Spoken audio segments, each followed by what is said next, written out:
ভাবি আপনি মানবজমিন যখন শুরু হলো তার আগে প্রথম মানে দৈনিক শুরু হওয়ার আগে আপনি প্রথম সম্পাদক ছিলেন।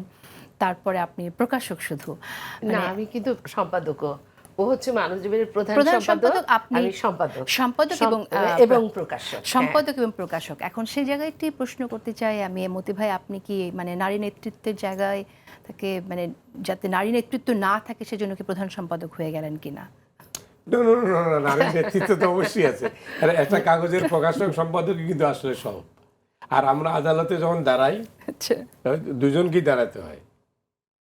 ওনাকে বাদ দিয়ে কিন্তু হয় না। আমার বিরুদ্ধে মামলা হয়, কিন্তু সাথে সম্পাদক প্রকাশকও। তো সেই কারণে আমি কিন্তু এই স্বাধীনতায় বিশ্বাস করি।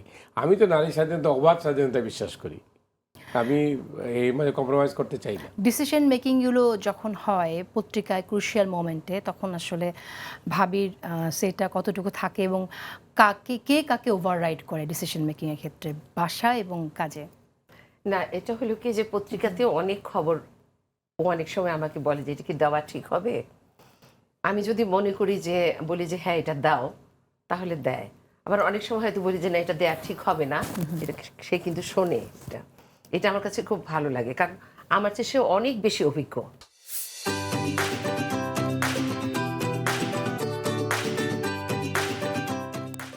আর সে তো বহু বছর থেকে জার্নালিজমে, তাই না? আমি পত্রিকার সাথে জড়িত ছিলাম ছোটবেলা থেকে, বিকজ আমি লিখতাম একদম শিশু বয়স থেকে লিখতাম, যে কারণে পত্রিকা আমার যাতায়াত ছিল।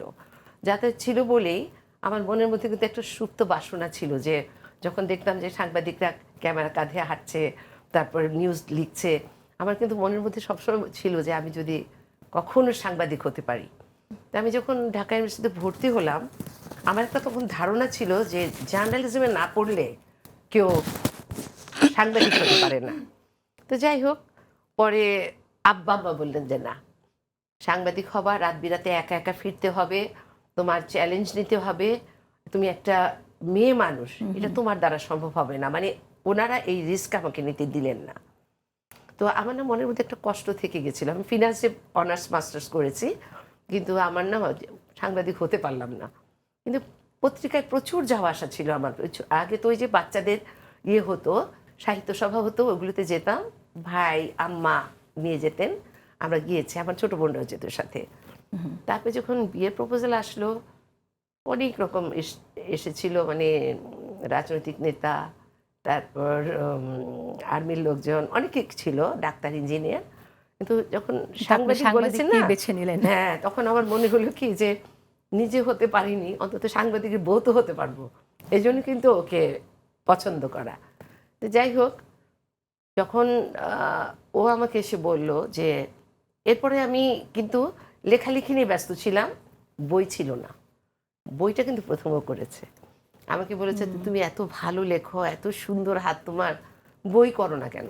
দুজন দুজনকে দুজনের কাজের জায়গায় অনুপ্রেরণা দিয়ে গেছেন। হ্যাঁ, সে, আমি বললাম যে আমার বই কে করবে, আমি কাউকে চিনি না। আমার একটা ব্যাপার কি যে খুব একটা যে বাইরে যাব, মানুষের সাথে একটা লিয়াজু মেনটেন করব, এটা করি না কখনোই আমি।